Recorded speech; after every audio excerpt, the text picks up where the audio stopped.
You are watching A News. I'm Katie Wilson. Here are the top stories. Ukraine and Russia trade accusation of energy infrastructure attacks after Trump-Putin phone call. Israeli Prime Minister Benjamin Netanyahu orders to resume Gaza strikes, sparking mass protests in Tel Aviv. NASA astronauts Butch Wilmore and Suni Williams are finally back on Earth after a 9-month delay. After a call between Trump and Putin, attacks between Russia and Ukraine have intensified, targeting civilian homes and energy infrastructure, despite the announced 30-day halt on targeting energy infrastructure. Following a recent call between President Donald Trump and Russian President Vladimir Putin, attacks between Russia and Ukraine have escalated, targeting both civilian and energy infrastructure. Reports from Ukraine state that Russia launched kamikaze drones and S-300 missiles overnight, just hours after Putin told Trump he would agree to a temporary ceasefire. Although Putin rejected a full 30-day truce, both leaders agreed to halt strikes on energy and infrastructure. However, air raid sirens soon blared in Kiev as over 40 drones allegedly targeted the region, with anti-aircraft fire heard throughout the night. Ukrainian military reported shooting down 72 of 145 drones launched by Russia and stated that 56 drones were lost due to electronic warfare. Meanwhile, Russia's defense ministry claimed to have destroyed more than 50 Ukrainian drones, mostly in the Kursk region, where the conflict has recently intensified. Zelensky accused Russia of launching nighttime attacks that are crippling Ukraine's energy sector, infrastructure, and daily life. According to authorities, 2 hospitals in Sumy were damaged in a drone attack, causing no injuries but forcing the evacuation of patients and hospital staff. Meanwhile, Kremlin spokesperson Dmitry Peskov accused Ukraine of violating the 30-day moratorium on striking energy infrastructure, claiming Ukraine attempted to target Russian energy facilities overnight. When asked if Russia would uphold its promise to suspend strikes, Peskov confirmed that the president had not issued any other orders to the contrary. Earlier, the Russian military accused Ukraine of attempting to sabotage the ceasefire with a drone strike on an oil depot in the Krasnodar region, sparking a small fire. In response, Kyiv accused Russian forces of attacking Ukraine's railway power system in Dnipropetrovsk, confirming some sections were de-energized, though trains continued to operate as scheduled. Russian President Vladimir Putin had agreed in a phone call with US President Donald Trump on Tuesday to a 30-day halt on energy facility strikes. Our correspondent Ubi Shabandar reports from Washington. President Donald Trump's Tuesday phone call with Russian leader Vladimir Putin lasted for an extraordinary 2 hours in what Trump described as a, quote, very good and productive discussion. In a readout following the call, the White House announced that the Kremlin and Kyiv have agreed to an immediate ceasefire towards targeting each other's energy infrastructure. Both countries have been launching drones and missile strikes against each other's oil refineries and electrical power stations. The deal falls short of a total ceasefire, but President Trump said in a social media post that there is an understanding that the U.S. and Russia will work quickly towards a complete ceasefire and ultimately to end the war between Russia and Ukraine. Trump stated that he believes that both Presidents Putin and Zelensky want to see an end to the conflict, and that he believed that the peace process is now, quote, in full force and effect. The Kremlin said in a readout of the call between President Trump and Putin that there will be a prisoner swap with Ukraine. Putin told Trump that Russia's main conditions for a full ceasefire are the complete cessation of Western military aid to Ukraine and an end to intelligence sharing with Kyiv, per a Kremlin statement. In a subsequent media interview, President Trump denied that he discussed Ukrainian military aid with President Putin. Stopping the flow of weapons to Kyiv could prove to be a difficult pill to swallow for European NATO allies and the Ukrainians. European leaders fear that stopping the flow of weapons, even during a lull in the fighting, would allow Russia time to rearm and rebuild its armed forces to attack Ukraine again when the ceasefire expires. I'm Ubi Shabander, A News, Washington, D.C. President Volodymyr Zelensky announced Ukraine's support for a US proposal to a 30-day halt on energy facility strikes. He also expressed hope to continue discussions with US President Donald Trump. Якщо президент Трамп може дотиснути щодо If President Trump can put more pressure on Russian President in terms of details and force him to stop striking the infrastructure and the sea, if this is the first step and there are no other steps, then he should share the details on how we are going to do it. I am sure that Ukrainian and American sides will support any step that will lead to decreasing the number of strikes on both military and civilian infrastructure. зменшення ударів. Тобто це не та гра, в якій It is not type of the game where Putin is the only one to impose his rules. I think military aid will continue. We have aid from both the United States and our European colleagues. We are constantly in touch with them. I am certain there will be no betrayal from the partners' side and that the flow of military aid will continue. буде і допомога буде продовжена. Ukrainians are expressing concerns over freezing energy strikes on energy infrastructure, claiming it is not central to a ceasefire and may weaken Ukraine's position. These comments follow a call between Trump and Putin, in which Putin refused to support a full 30-day ceasefire accepted by Ukraine. Residents of Kyiv say that freezing strikes on energy infrastructure in Ukraine and Russia were not a key factor in securing a ceasefire deal, with some arguing it would weaken Ukraine's leverage against Russia. During their call on Tuesday, Putin refused to back a full 30-day ceasefire proposed by Trump and previously accepted by Ukraine. Instead, he agreed to a limited pause in attacks on energy infrastructure, a condition later accepted by Ukrainian President Volodymyr Zelensky. Many residents also expressed concerns that U.S. President Donald Trump was being too tolerant of Russian President Putin, whom they believe is bluffing. I think that Putin is bluffing. Trump is certainly making concessions to Putin now. He's trying to make it all seem good. We're going to come to peace, but I think Putin is bluffing. He just win the time and want that Ukraine will stop fighting or will stop to attack Russia. But during this period, the Putin will try to much more. Will have the time to equip more and to attack Ukraine with the new power. With the situation fast evolving, Ukrainians remain skeptical over the limited ceasefire agreement, particularly in light of the recent attacks on the energy infrastructure. Israeli Prime Minister Benjamin Netanyahu said he approved new military action in Gaza after Hamas refused to release hostages. Netanyahu stated that future talks with Hamas would occur alongside military actions, adding that this is just the beginning. He stressed that Israel will keep fighting to achieve all of the war's objectives. The Prime Minister also urged Palestinians in Gaza to avoid any contact with Hamas and to move to safety. And this is why I authorized yesterday the renewal of military action against Hamas. Israel does not target Palestinian civilians. We target Hamas terrorists. And when these terrorists embed themselves in civilian areas, when they use civilians as human shields, they're the ones who are responsible for all unintended casualties. Thousands of Israelis gathered for an anti-government protest in Tel Aviv on Tuesday evening. The demonstration came after Israel decided to resume airstrikes on the Gaza Strip, following Hamas's rejection of ceasefire extension proposals.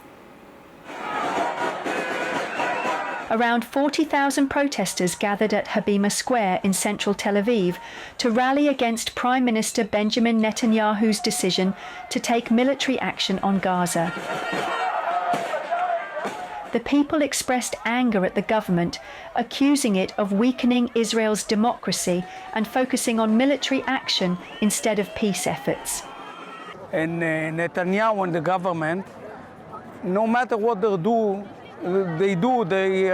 trying to prolong their grasp of the reins over Israel now, destroy all of its democratic foundation, and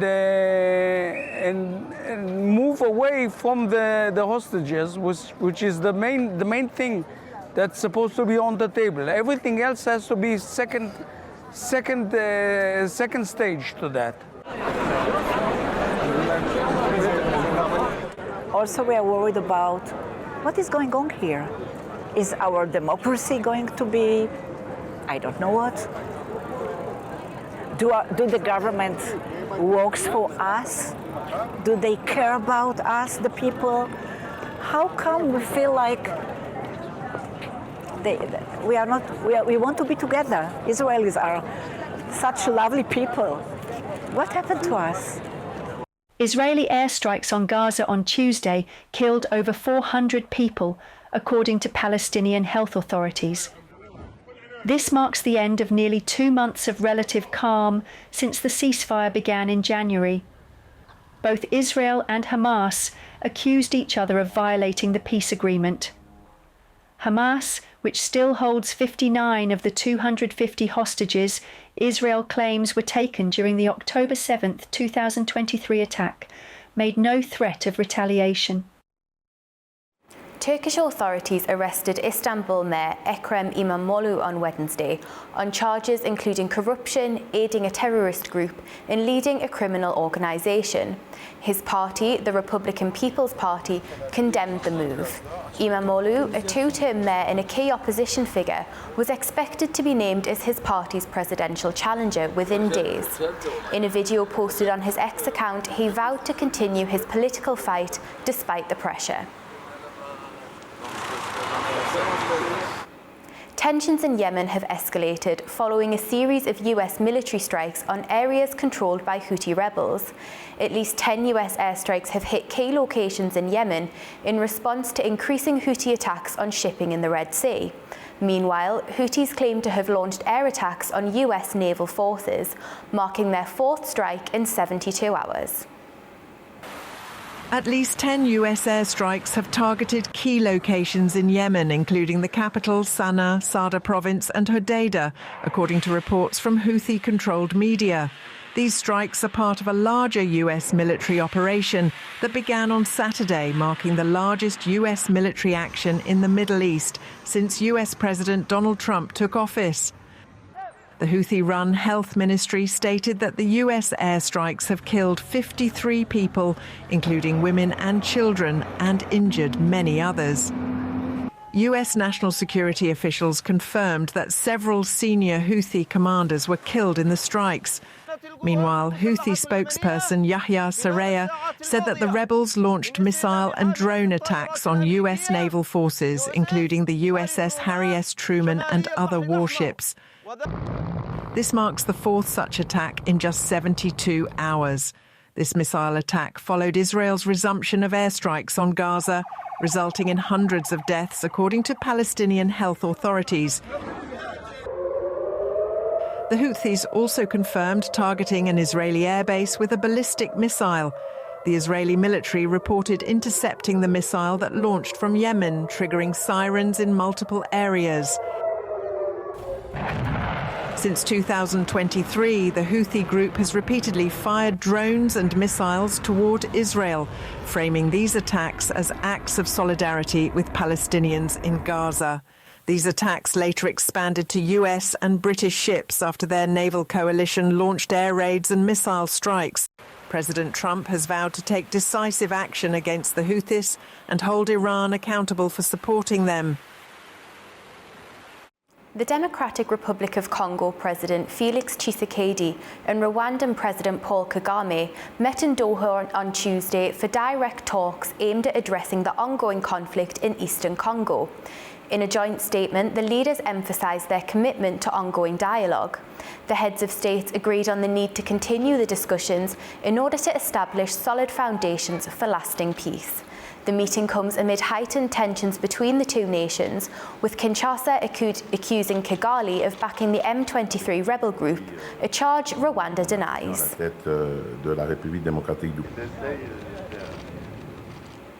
US President Donald Trump has released 80,000 pages of documents related to the 1963 assassination of President John F. Kennedy, fulfilling a campaign promise to increase transparency around the historic event. The documents, made available through the National Archives, were uncovered after Trump's early executive order prompted the FBI to locate thousands of additional records. Kennedy's assassination has long been attributed to a lone gunman, Lee Harvey Oswald, though conspiracy theories persist. Despite decades of reaffirmation by federal agencies, polls indicate many Americans remain skeptical of the official narrative. Google's parent company Alphabet has announced its largest ever acquisition. The tech giant confirmed on Tuesday that it will buy Israeli cybersecurity firm Wiz for a staggering $32 billion. This all-cash deal is set to bolster Google's cloud business significantly. Google announced on Tuesday that it has signed a definitive agreement to acquire cloud security firm Wiz in a massive $32 billion deal, marking one of the tech giant's largest acquisitions to date. The purchase far surpasses Alphabet's previous offer of roughly $23 billion last year. Wiz had called off that deal in July over concerns it would not clear antitrust hurdles. The acquisition is a strategic move by Google to enhance its cloud security services, leveraging Wiz's AI-powered cybersecurity solutions. Companies rely on Wiz to detect and eliminate critical security risks in cloud environments. Gil Luria, head of technology research, emphasized the importance of the deal for Google. It's a very important deal for Google. It's the largest they've ever done. And it really is there to reinforce their cloud offering. If they're to compete with Microsoft Azure on cloud offerings, Microsoft is very strong on the security side. And for Google to be able to competitive, it needed to take a big leap forward, which is why it wants to acquire Wiz. Industry analysts suggest that the Trump administration's potential rollback of some antitrust policies may allow the deal to go through more smoothly. Wiz, which offers cloud-based cybersecurity solutions, was valued at $12 billion in a funding round last May. Interest in the cybersecurity sector has surged following last year's global outage at CrowdStrike, which highlighted vulnerabilities in digital infrastructures and raised enterprise concerns about cybersecurity. Google has stated it expects the deal to close next year, with Wiz joining its cloud division. Despite the acquisition, Wiz products will remain available across all major cloud platforms, ensuring continued access for businesses using different providers. NVIDIA CEO Jensen Huang took centre stage on Tuesday, unveiling groundbreaking advancements in artificial intelligence, robotics and computing power. From next-generation AI chips to revolutionary robotics development platforms, Huang's keynote delivered major technological milestones.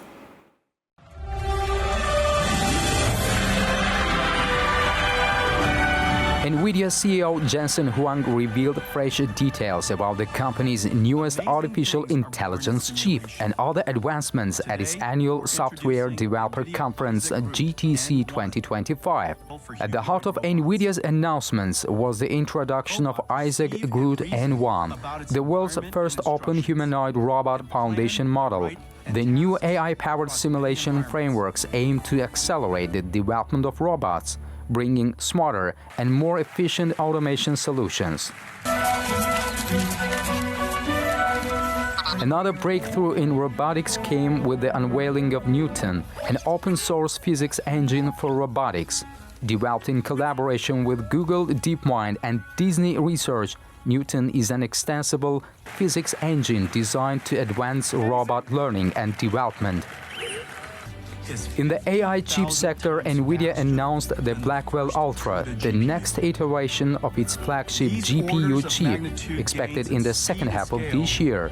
Blackwell Ultra will feature increased memory capacity to support larger AI models.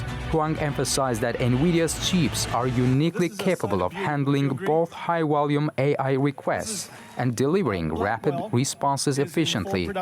Twice the performance of Grace. Looking ahead, Huang revealed NVIDIA's long-term roadmap with the Vera Rubin chip system, set to succeed Blackwell in the second half of 2026. This will be followed by the Feynman chips, scheduled for release in 2028, promising even faster processing speeds and improved AI performance. In the computing space, NVIDIA introduced the DGX workstation, a powerful new personal computer built on Blackwell chips. Set to be manufactured by Dell, Lenovo, and HP, this workstation challenges high-end Macs, providing an advanced AI-focused computing solution for professionals. Huang also announced the launch of new free software called Dynamo, designed to enhance AI reasoning speed. This innovation is expected to significantly streamline AI development processes.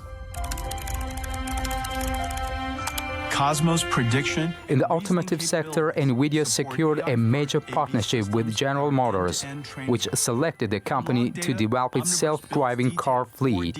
This collaboration marks another major step in autonomous vehicle technology, reinforcing NVIDIA's leadership in AI-powered mobility solutions. Thank you, I love you too. Thank you. NASA astronauts Butch Wilmore and Suni Williams have returned to Earth after an unexpected 9-month stay aboard the International Space Station. The planned week-long mission was extended due to Starliner's technical failures. The astronauts landed safely in a SpaceX Crew Dragon off Florida's coast on Tuesday. They were just in space moments ago, so their arms were able to float freely. NASA astronauts Butch Wilmore and Suni Williams splashed down off the coast of Florida on Tuesday, concluding a mission that lasted far longer than expected due to persistent issues with Boeing's Starliner spacecraft. Taking a series of helicopters out to the vessel. Oh yeah, Sandra, this. The pair initially launched in June for what was supposed to be an 8-day test flight. However, propulsion system failures left them stranded aboard the ISS for 9 months, forcing NASA to bring them back aboard SpaceX's Crew Dragon as part of its regular crew rotation. And there you have it. The side hatch is open for the first time since September. Wilmore and Williams, both retired U.S. Navy test pilots, undocked from the ISS at 1:05 a.m. ET alongside 2 other crew members. After a 17-hour journey, they re-entered Earth's atmosphere at 5:45 p.m. ET, decelerating from 17,000 miles per hour to just 17 miles per hour before making a smooth splashdown. Or exits the spacecraft. NASA's live broadcast showed the astronauts in good spirits before departure, bidding farewell to their ISS colleagues. Following their recovery, Wilmore and Williams were transported to NASA's Johnson Space Center in Houston for routine medical checks before reuniting with their families. The extended mission also sparked political debate, President Donald Trump calling for their expedited return, alleging that President Joe Biden had delayed the retrieval. SpaceX CEO Elon Musk supported Trump's remarks, stressing Crew Dragon's reliability as the only fully operational U.S. crewed spacecraft. The mission further highlights Boeing's struggles with the Starliner program, which was meant to rival SpaceX's Crew Dragon, but has faced repeated technical setbacks. NASA continues to evaluate the future of Starliner, aiming to ensure a reliable fleet for human spaceflight. Congrats to the team. Thanks for joining us. Keep watching A News for the latest, and we'll be back before you know it.